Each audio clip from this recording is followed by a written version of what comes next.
এক পাশ কমপ্লিট।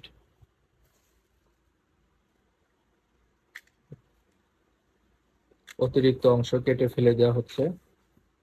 অন্য এক পাশ আমরা আবার জয়েন করব।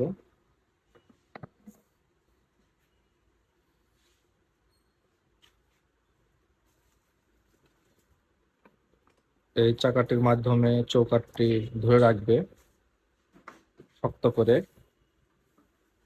আর একটা চৌকাঠ অ্যাডজাস্ট করা হলো।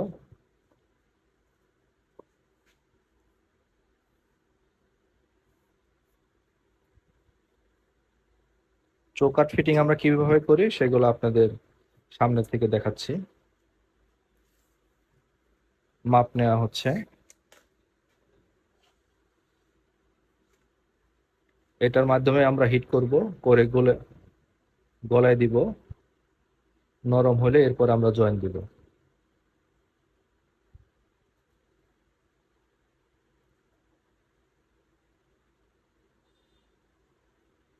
তো মোটামুটি কমপ্লিট। এখন অ্যাডজাস্ট করে দিলাম। এখন 10-15 সেকেন্ড রাখবো। রাখার পরে এটা বের করব।